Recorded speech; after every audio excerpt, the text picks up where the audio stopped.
Hi everyone, welcome back to Casual Watch Talk. You're joined by Sam and Kris. And Kris, we've got a lot to talk about this week, haven't we? That's right. How have Lots you of been? stuff going on. Pretty good. Pretty good. Staying cool. Yeah, it's definitely been warm. So guys, we normally our show is news focused. We are, I'd say, Kris, one of the only channels that covers watch news on a weekly basis or news This is about true. the watch YouTube Yep. community. Yep. True. So, of course, we are going to be talking about the biggest watch drama since, what would you say, Kris, since Horology House was Yes. shilling fake Yes. Rolexes. Yes. I feel like it's on the Horology House level. Yes. So because a lot of you guys might be watching us for the first time, because this does seem to be a hot topic on YouTube at the moment, we're going to forgo the wristwatch check, the hit or miss. We're going to do that towards the end. We're going to talk about the Timepiece Gentlemen first section. Second section, we're going to do a few news stories, and then we're going to follow up with some comments on the last video I did with Ben's Watch Club about Homage watches. So stick around for that. But we'll forgo the intro and all of that, and we'll dive straight into just talking about the Timepiece Gentlemen. So, Kris, I'll do a little bit of an intro here. Anyone that's not familiar, long story short, there's a watch YouTube channel called Timepiece Gentlemen. I wrote a quick summary on our Facebook group for people that weren't familiar with who the Timepiece Gentlemen are or what the current drama is. Why are you seeing it suddenly blow up? So I'll just read this out very quickly. So this is what I wrote. Timepiece Gentlemen, aka Gentlemen Timepieces, was originally an Instagram account run by Anthony Ferrer. Anthony ran it and was dealing watches, kind of small time on the side. And then he became friends. He met another gentleman called Marco on Rolex forums. Marco was really passionate about vintage Rolexes, and they basically became business partners and set up Gentlemen Timepieces. They then opened a store where they started dealing pre-owned luxury watches, Rolex, some vintage, but mainly grey market, you would call them. And they started a YouTube channel. Now, they put a lot of money into this YouTube channel. It was longer form content, and they've hinted on more than one occasion, and you get the impression that they were doing this because they wanted to create a series out of it, particularly a Netflix series. They were hoping to catch the eye of Netflix, and it's a great story, isn't it? It's two guys started a business, one of them, Anthony, who was a convicted felon. This is not an accusation. If you watch his video on this, he'll explain what happened there. So they made longer form content, and they were making some great content, honestly. I would regularly watch the full hour and a half. They were doing something that the YouTube community just wasn't doing. And Kris, you remember me saying at the time that I thought this was the way that all watch YouTubers were going to go. Yeah. Yeah, exactly. I mean, yeah, it's that reality TV take that showed the inside of a business that a lot of even people that have been collecting watches and understand what is kind of going on. You and I mentioned it a couple of times where we were just like, we were watching some of the insider stuff and being like, wow, like with the dealer shows and purchasing hundreds of thousands of dollars worth of inventory and these sorts of things. So definitely geared to that, to reality TV. Yeah, so long story short, where we're up to at the moment is on Tuesday, an article surfaced that was basically talking about, it was denoting that there was breaking news, that Anthony and Marco had run off with, not only they were collecting money through a membership scheme to build a new store, not only that money, but watches that people had on consignment and the watches that they had in stock. They'd done a runner basically with millions of dollars in consignment, and people went to the store. They saw that the store was shut down and that the name had been scratched off. So people started to question straight away what was going on. For a start, nobody had even heard of this watch collecting lifestyle website before then. Mm-hmm. So the two school of thoughts are, A, did they abscond with the money? Did they abscond with the money, abscond with the watches? Or is this a marketing scheme? So they took down their website, they took down their Instagram accounts. Is this some kind of publicity stunt to build up drama? I mean, it's created countless YouTube videos, which we'll talk about shortly, to then be launched. Now, I think it's fair to say, I'll just state my position, Chris, because I think I've been following this a little bit more closely than you have. But other YouTubers, Adrian at Bark and Jack, have been absolutely roasted in the comments for videos that they've made that even hinted at support for the Timepiece Gentlemen. So I just want to state my position. I personally think that this is a marketing stunt. So I think this is I think this is a marketing stunt. B, if it is, it's possibly one of the poorlyest executed marketing stunts. So I don't think they're criminals. I don't think they absconded with the money. I am not in support of the way they've done this if it is a marketing scheme, but I feel like it is. And there's several reasons, things that have come up over the days as to why I think that. But Chris, I think I've been following it a little bit closely than you, but is there any questions you had? As an outsider, I would definitely classify myself as an outsider to this. Not my type of content. I definitely, I felt, a little too much Tiger King for me, that type of content. And that's okay. It's just what people like to watch, and that's totally fine. And if you're going for like a binge watch show, so I'm not insinuating that, that anyone should or should not, you watch what you want to watch. On just the sort of the surface that I see, and like I said, I've just seen a couple of the videos and a couple of just the surface. It definitely feels like a merry-go-round spun down sort of situation. That's like, we were trying to do this, we were trying to do this, we were trying to do this, and then like it just kind of ground to a halt. And then when the bottom falls out, whoever's holding whatever. So I mean, some of the accusations, whatever, but like, we're super light on data. We don't. I'm sure more, but like, it definitely felt like not necessarily I wouldn't call it a scheme, but I feel like it is a plan that like didn't come correctly to the way they wanted it to. And if it, like you said, if it was a marketing thing, I'm gonna say I don't think it was, but that again is just a very like 50-foot view. Maybe I'm catching it and not close to it. So curious to see how it unfolds. Yeah, absolutely. Well, let's look at the evidence for what's happened, and honestly, it's sparse. I've been joking amongst my watch friends that this is Christmas for Archie Luxury, because he is knocking out the content, because he perceived that they'd slighted him.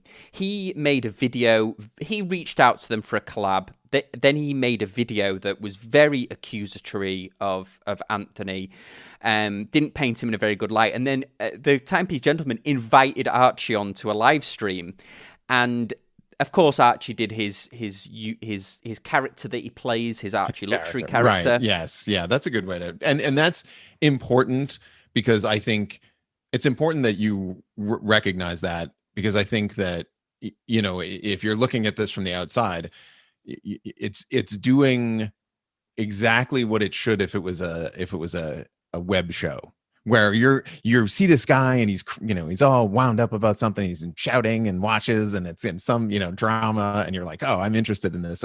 So that's working. But yeah, good to point out that there's some characters at play here.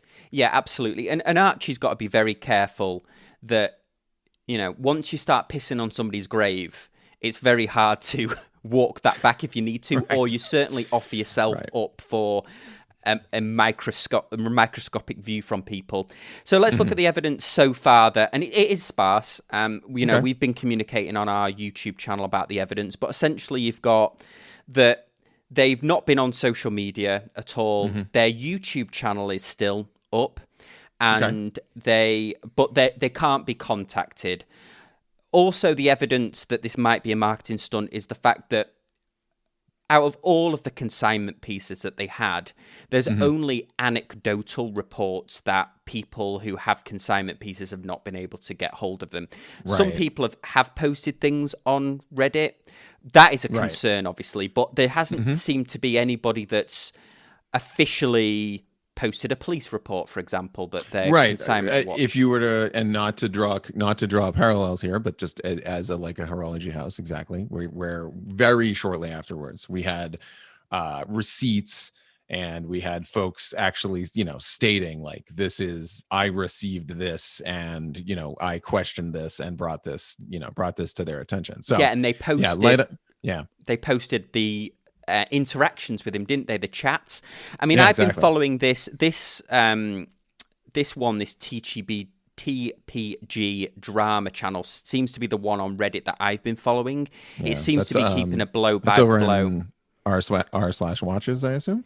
I think I saw it. It's there. Actually the TPG. Oh, it's actually his. Well, or it's one that somebody spin up maybe. So I've been following this one, and they've been kind of gathering the evidence. There's also evidence to say as well, Chris. It's fair to say that there is another option, that they're in some serious financial difficulty, and they're closing. The business has gone bankrupt.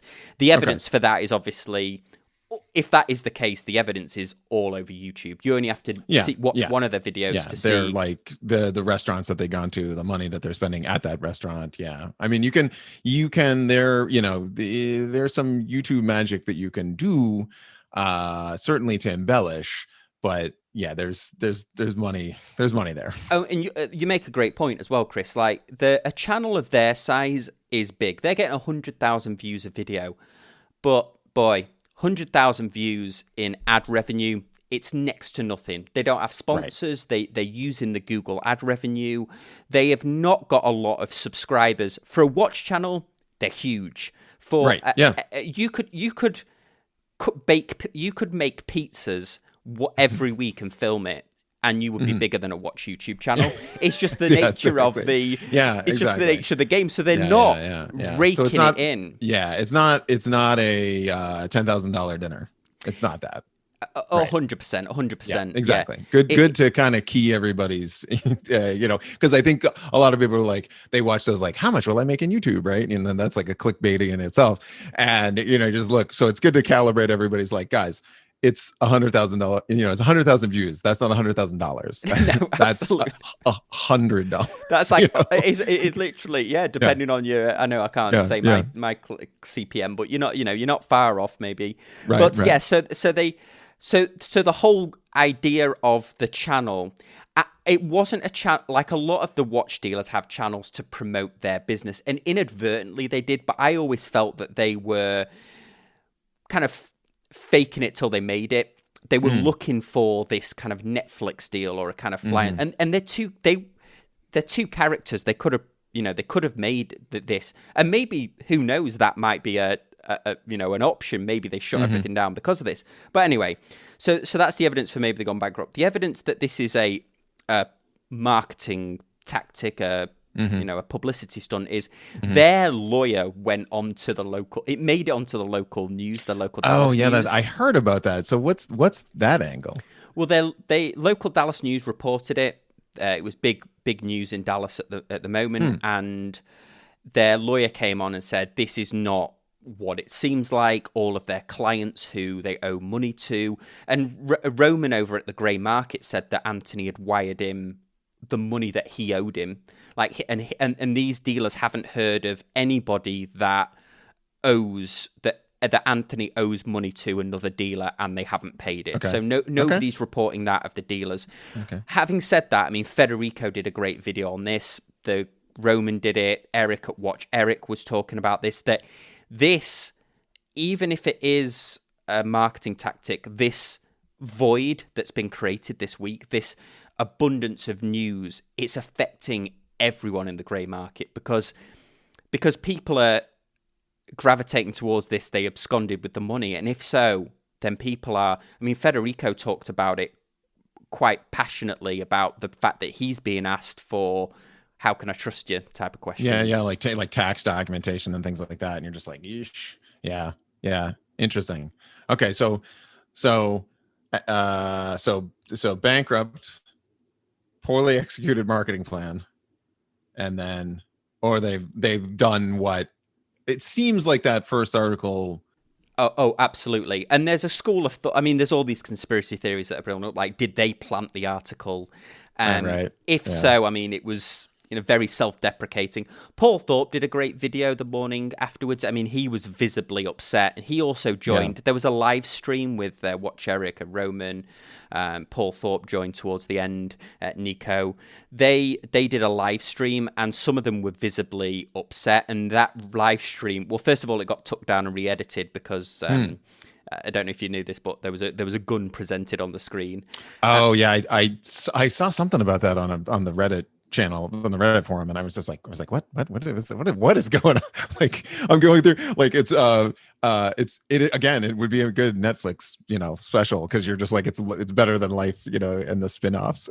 Yeah, absolutely. But that got took down. It's been reposted several times. I'm playing a clip of it now. I actually managed to capture some of it as nice. It went on. I'm not showing the gun, obviously, because I don't want my video taken down.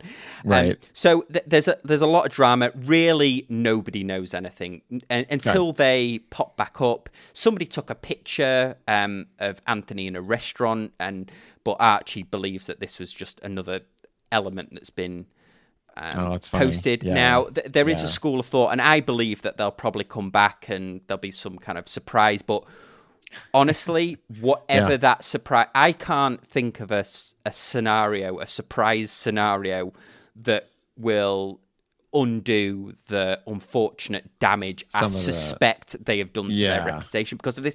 Now, there's a school of thought that 90% of their customers don't know anything that's happened. They're high wealth individuals that buy watches from them that don't necessarily. They might watch them on YouTube, but they're not in the watch community. It even asks the question again from that character aspect. It even begs the question, were these, so you want to instantly build a high influence power broker style watch dealer relationship, right? And you want to get your reputation out there and what you're doing and what you're able to get and the pieces you're able to get, this sort of thing. You're trying to build that up. Maybe they were buying and selling their own stuff. I mean, if you had a pot of money to play with, as if you started a business and you said, okay, I'm going to start a restaurant and have $2 million, and instead of starting a restaurant and buying all the equipment, you get a startup cost of just say $2 million, and you buy a bunch of watches, and then you go on YouTube and you say like, oh, we got a Patek, we got this, this sort of this client's looking for this client's looking for that, and they will need to eventually sell them. But I mean, I think you could really dramatize that, and I think I've seen this movie happen with cars. So hypercar YouTube channel.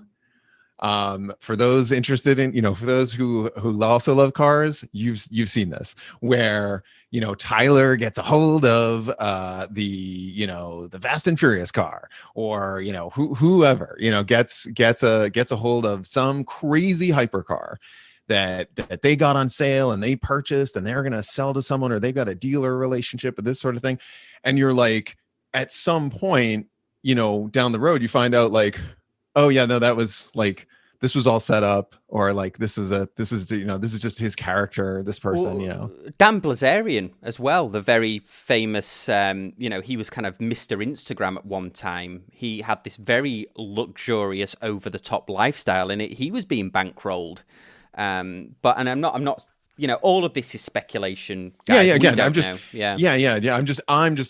kind of, again, 50-foot view from what I see. It like not only looking at it like if it was a marketing thing. Like now I'm kind of questioning like what is real. Like if you're out to make it, and they said, you said they mentioned it a couple of times, if you're out to make that drama, make that sort of Netflix show over the top, guys, Pawn Stars, completely fake.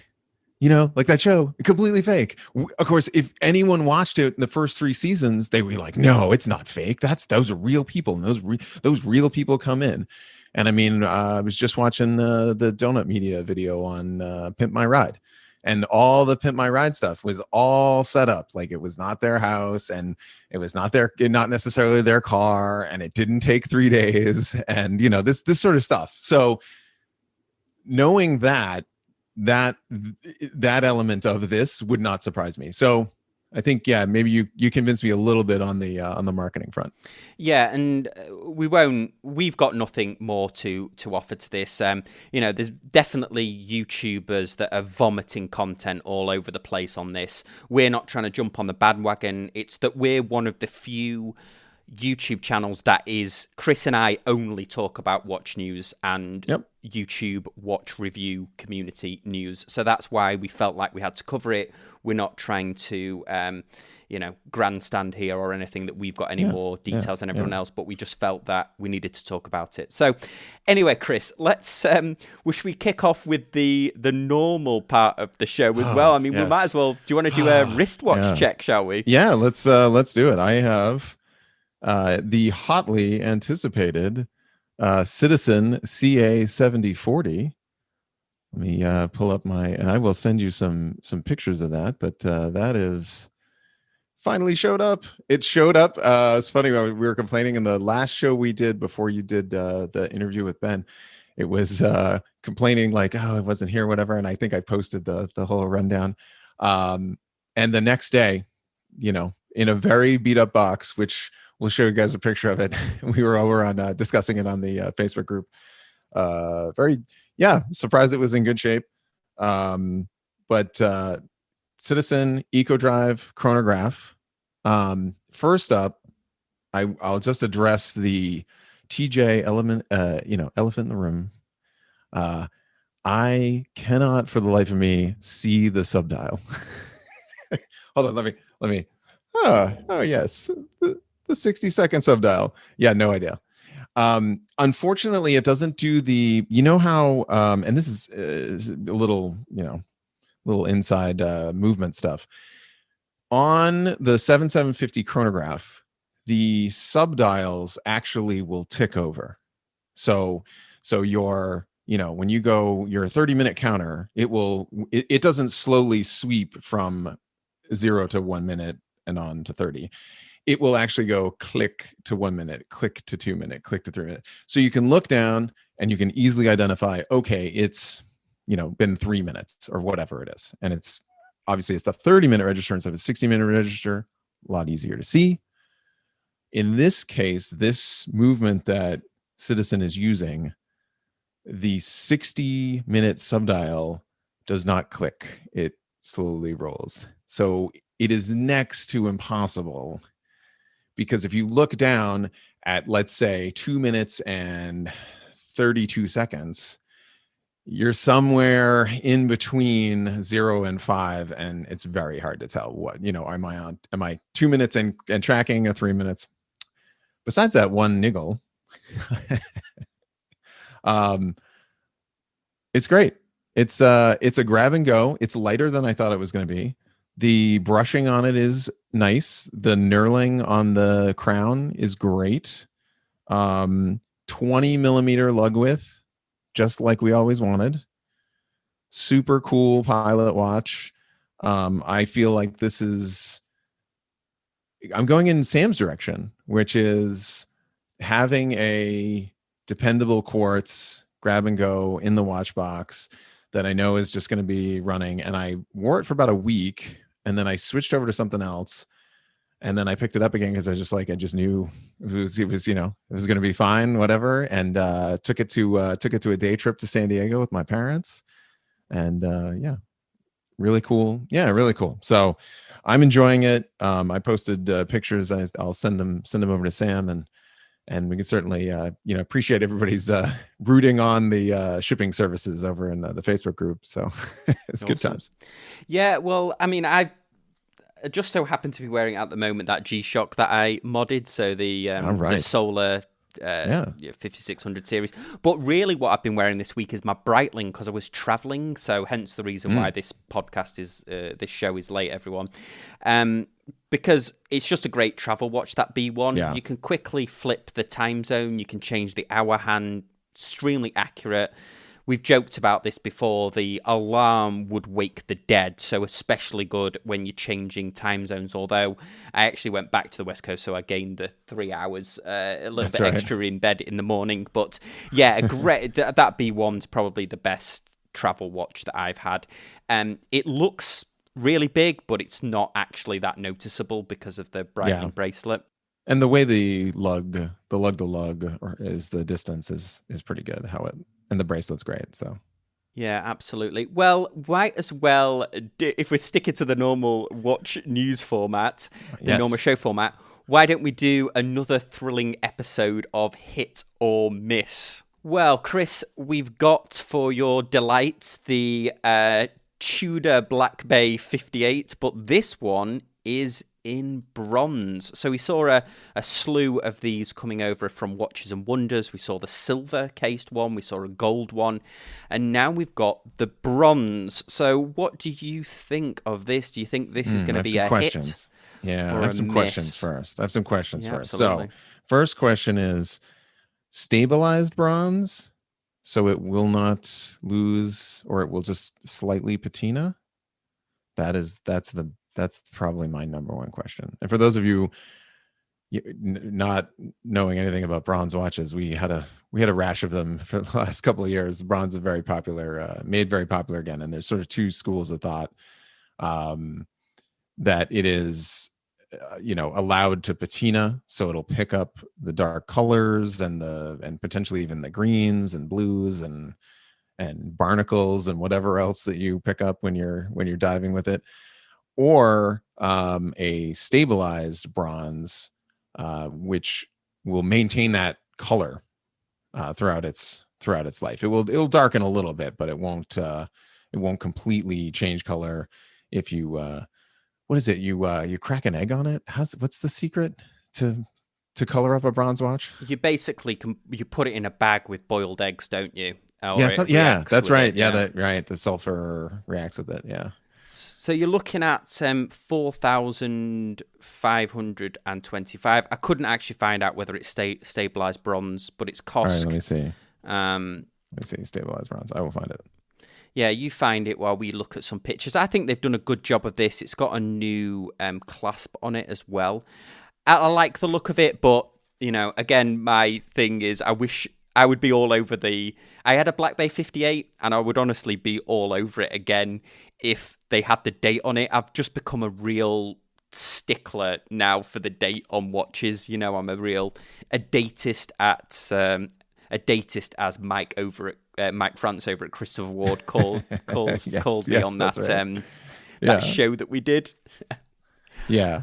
Okay, so from what I'm reading, this is over at Watch You Seek. Someone on there posted that Tudor claims that their bronze is stabilized, although they've not provided further information on this.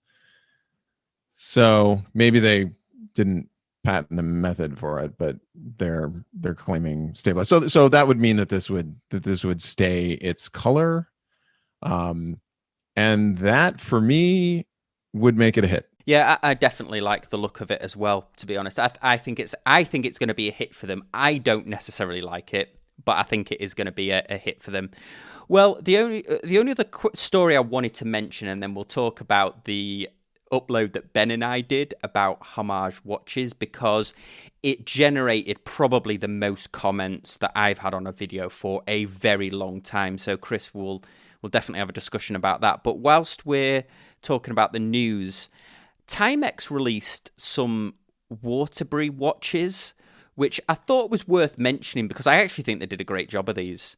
There's very classic looking automatic watches in a 39mm, so a contemporary size. And they've gone really vintage on these. Certainly some like classic designs. I honestly think that they've done a pretty good job of these. I think they've got some hits on them. They're not like over the top vintage like you could argue the Q series was. They're more subtle vintage references. Certainly I like the pilot watch style that they're going for. I don't know if you had a chance to look at these, Kris, but I think they've done a pretty good job of these, certainly on the affordable end of the market, so you could pick up a couple during their flash sale.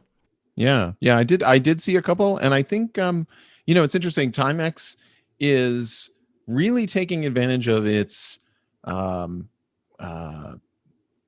I want to say it's prestige, maybe in the U.S. watch market at least, because I feel like a Timex quartz at a watch meet will get thumbs up, whereas maybe some other cheap random quartz watches are never going to get that. And I really think Timex is doing a good job playing into that, where where a couple of years ago they announced that they were going to go back to mechanical, and they made one, and then they clearly have seen there's a market here.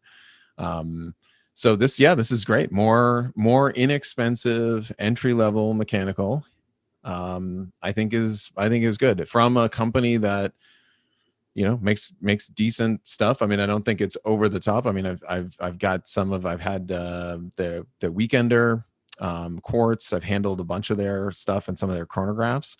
It's not lighting anyone's hair on fire, but it's as far as like the fact that you spent $44 on it, it's a good Timex watch. It's a good watch. And unlike other companies, they could mark that up, $200. I mean, if you took the Waterbury, if you took that marking off that and you said like you went over on Kickstarter and you introduced a brand new field watch that was going to shake up the luxury watch industry, and that thing could easily sell for $150, $200. Well, our next story, and I wanted to just briefly touch on it because I had my own little bit of a watch YouTube drama, should we say. Last week, I uploaded a video with Ben from Ben's Watch Club about the watch review community, and towards the end, I made my views very clear about what I think about Homage watches, and I'm meaning the ones that I refer to as copies, so the likes of, Parnis and Steinhardt and Pagani and so on. Now, we got a lot of comments in the comments section down below, which was great, and a lot of the ones that were in defense of Homage watches had a very similar theme to them. So what I wanted to do, I mentioned it a couple of times in the comments section of these videos, Kris, but what I wanted to do, overwhelmingly, it was very positively received, this video, but what I wanted to do is say anyone that, because a couple of you spent a lot of time writing lengthy reviews or lengthy responses to my responses to your questions about Homage watches.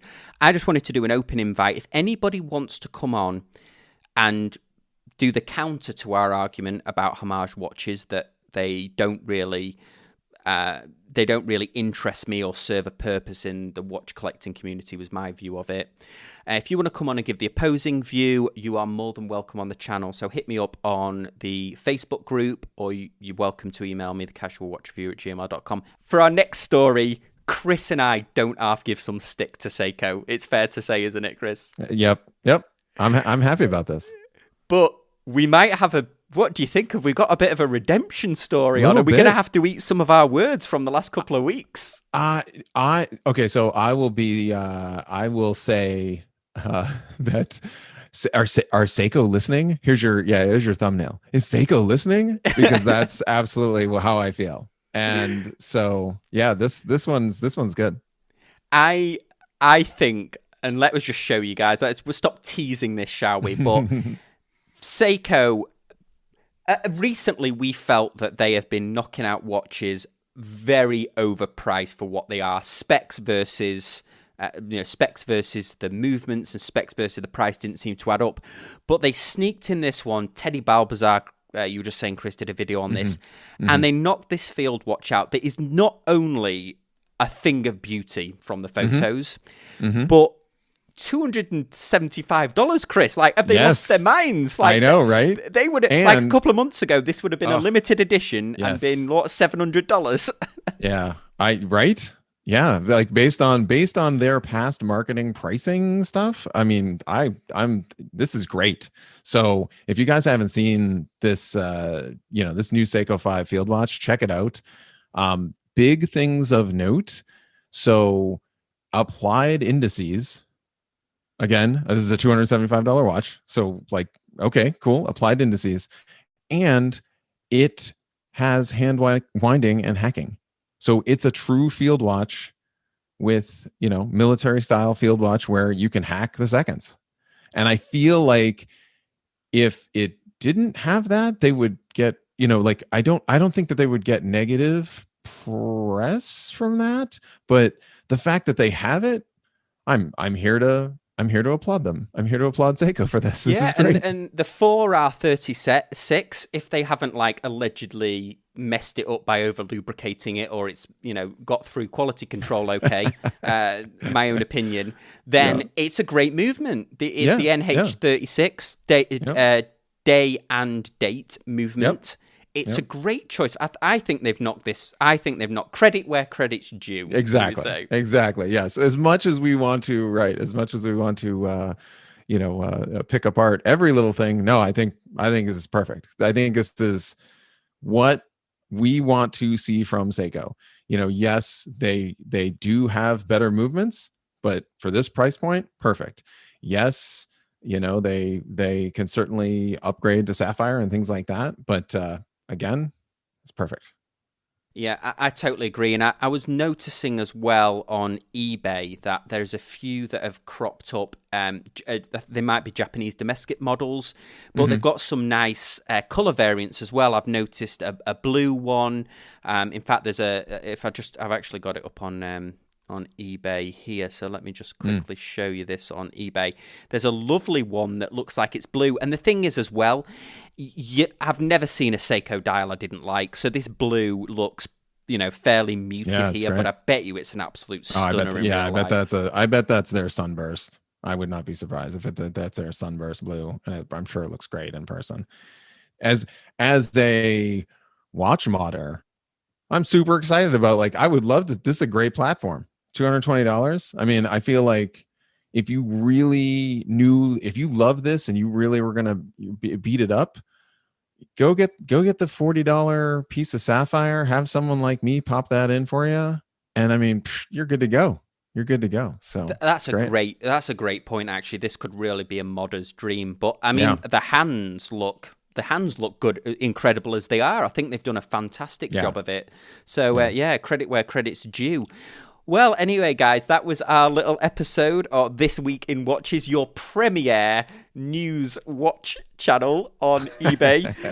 On YouTube. It's not on eBay. Although if somebody wants to buy the show, they can. Sure. We can be bought. We can be paid off, but never bribed. That's right. So as always, guys, we really appreciate you watching. Let us know in the comments section what you think of today's show. And we'll see you all next time on Casual Watch Talk. Thanks, guys. Bye.